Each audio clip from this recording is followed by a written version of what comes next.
Quand Blondine fut entrée dans la forêt, elle se mit à cueillir de belles branches de lilas, se réjouissant d'en avoir autant et qui sentaient si bon.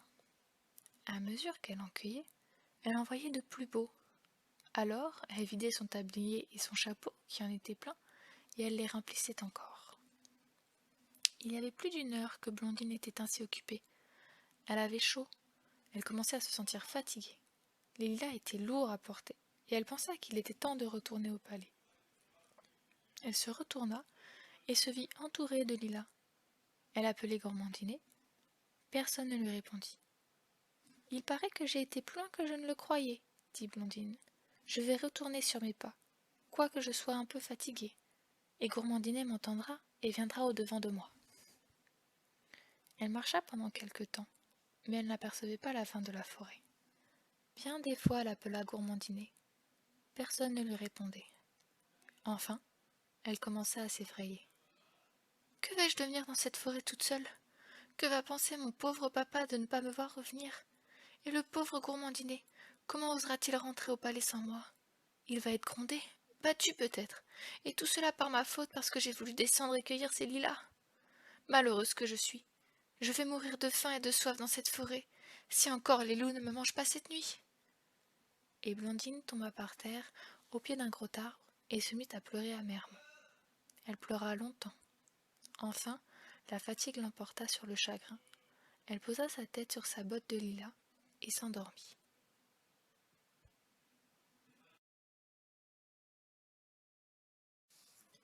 Blondine dormit toute la nuit. Aucune bête féroce ne vint troubler son sommeil. Le froid ne se fit pas sentir. Elle se réveilla le lendemain assez tard. Elle se frotta les yeux, très surprise de se voir entourée d'arbres au lieu de se trouver dans sa chambre et dans son lit. Elle appela sa bonne. Un miaulement doux lui répondit. Étonnée et presque effrayée, elle regarda à terre et vit à ses pieds un magnifique chat blanc qui la regardait avec douceur et qui miaulait. « Ah, beau mignon, que tu es jolie !» s'écria Blondine en passant la main sur ses beaux poils, blancs comme la neige. « Je suis bien contente de te voir, beau minon, car tu me mèneras à ta maison. Mais j'ai bien faim, et je n'aurai pas la force de marcher avant d'avoir mangé. » À peine eut-elle achevé ces paroles que Beau Minon miaula encore et lui montra avec sa petite patte un paquet posé près d'elle et qui était enveloppé dans un linge fin et blanc. Elle ouvrit le paquet et y trouva des tartines de beurre. Elle mordit dans une des tartines, la trouva délicieuse et en donna quelques morceaux à Beau Minon, qui eut l'air de les croquer avec délice. Quand elle et Beau Minon eurent bien mangé, Blondine se pencha vers lui, le caressa et lui dit: « Merci, mon beau Minon, du déjeuner que tu m'as apporté. Maintenant, peux-tu me ramener à mon père qui doit se désoler de mon absence ?» Beau Minon secoua la tête en faisant un miaulement plaintif. « Ah, tu me comprends, Beau Minon, dit Blondine. Alors, aie pitié de moi et mène-moi dans une maison quelconque pour que je ne périsse pas de faim, de froid et de terreur dans cette affreuse forêt. » Beau Minon la regarda, fit avec sa tête blanche un petit signe qui voulait dire qu'il comprenait, se leva, fit plusieurs pas et se retourna pour voir si Blondine le suivait. « Me voici, Beau Minon, dit Blondine. Je te suis. Mais comment pourrons-nous passer dans ces buissons si touffus ? Je ne vois pas de chemin. » Beau Minon, pour toute réponse, s'élança dans les buissons qui s'ouvrirent d'eux-mêmes pour laisser passer Beau Minon et Blondine et qui se refermaient quand ils étaient passés. Blondine marcha ainsi pendant 1 heure. À mesure qu'elle avançait, la forêt devenait plus claire. L'herbe était plus fine, les fleurs croissaient en abondance. On voyait de jolis oiseaux qui chantaient, des écureuils qui grimpaient le long des branches. Blondine, qui ne doutait pas qu'elle allait sortir de la forêt et qu'elle reverrait son père, était enchantée de tout ce qu'elle voyait. Elle se serait volontiers arrêtée pour cueillir des fleurs. Mais Beau Minon trottait toujours en avant et miaulait tristement quand Blondine faisait mine de s'arrêter. Au bout d'1 heure, Blondine aperçut un magnifique château. Beau Minon la conduisit jusqu'à la grille dorée. Blondine ne savait pas comment faire pour y entrer. Il n'y avait pas de sonnette et la grille était fermée. Beau Minon avait disparu. Blondine était seule. Beau-Minon était entré par un petit passage qui semblait fait exprès pour lui, et il avait probablement averti quelqu'un du château, car la grille s'ouvrit sans que Blondine eût appelé. Elle entra dans la cour et ne vit personne. La porte du château s'ouvrit d'elle-même. Blondine pénétra dans un vestibule tout en marbre blanc et rare. Toutes les portes s'ouvrirent seules comme la première, et Blondine parcourut une suite de beaux salons. Enfin, elle aperçut, au fond d'un joli salon bleu et or, une biche blanche courbée sur un lit d'herbe fine et odorante. Beau-Minon était près d'elle. La biche vit Blondine, se leva, alla à elle et lui dit « Soyez la bienvenue, Blondine. Il y a longtemps que mon fils et moi, nous vous attendons. » Et comme Blondine paraissait effrayée, « Rassurez-vous, Blondine, vous êtes avec des amis. Je connais le roi votre père, et je l'aime ainsi que vous. »« Oh, madame, dit Blondine, si vous connaissez le roi mon père, ramenez-moi chez lui. Il doit être bien triste de mon absence. » « Ma chère Blondine, reprit Bonne-Biche en soupirant, il n'est pas en mon pouvoir de vous rendre à votre père. Vous êtes sous la puissance de l'enchanteur de la forêt des Lilas. Moi-même je suis soumise à son pouvoir, supérieur au mien. Mais je puis envoyer à votre père des songes qui le rassureront sur votre sort et qui lui apprendront que vous êtes chez moi. »« Comment, madame ?» s'écria Blondine avec effroi. « Ne reverrai-je jamais mon pauvre père que j'aime tant ?»« Chère Blondine, ne nous occupons pas de l'avenir. La sagesse est toujours récompensée.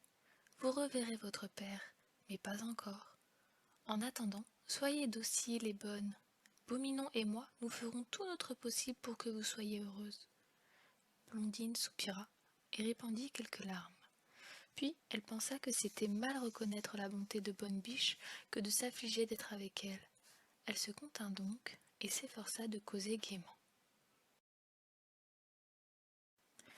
Bonne-Biche et Beau-Minon la menèrent voir l'appartement qui lui était destiné. La chambre de Blondine était toute tapissée de soie rose brodée en or. Les meubles étaient en velours blanc, brodés admirablement avec les soies les plus brillantes. Tous les animaux, les oiseaux, les papillons, les insectes y étaient représentés. Près de la chambre de Blondine était son cabinet de travail. Il était tendu en damas bleu de ciel brodé en perles fines. Les meubles étaient en moire d'argent rattachés avec de gros clous en turquoise. Sur le mur étaient accrochés 2 magnifiques portraits représentant une jeune et superbe femme et un charmant jeune homme. Leur costume indiquait qu'ils étaient de race royale. « De qui sont ces portraits, madame ?» demanda Blondine à Bonne-Biche. « Il m'est défendu de répondre à cette question, chère Blondine. Plus tard vous le saurez. Mais voici l'heure du dîner. Venez, Blondine, vous devez avoir faim. » Blondine, en effet, mourait de faim. Elle suivit Bonne-Biche et entra dans une salle à manger où était une table servie bizarrement. Il y avait un énorme coussin en satin blanc, placé par terre pour Bonne-Biche. Devant elle, sur la table, était une botte d'herbe choisie, fraîche et succulente. Près des herbes était une auge en or, pleine d'une eau fraîche et limpide. En face de Bonne-Biche était un petit tabouret élevé pour Beau-Minon. Devant lui était une écuelle en or, pleine de petits poissons frits et de cuisses de bécassines. À côté, une jatte en cristal de roche, pleine de lait tout frais. Entre Bonne-Biche et Beau-Minon était le couvert de Blondine. Elle avait un petit fauteuil en ivoire sculpté, garni de velours nacara, rattaché avec des clous en diamant.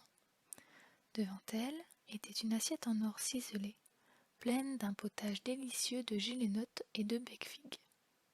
Son verre et son carafon étaient taillés dans du cristal de roche. Un petit pain mollet était placé à côté d'une cuillère qui était en or, ainsi que la fourchette. La serviette était en batiste si fine qu'on n'en avait jamais vu de pareille. Le service de la table se faisait par des gazelles qui étaient d'une adresse merveilleuse. Elles servaient, découpaient et devinaient tous les désirs de Blondine, de Bonne-Biche et de Beau-Minon. Le dîner fut exquis.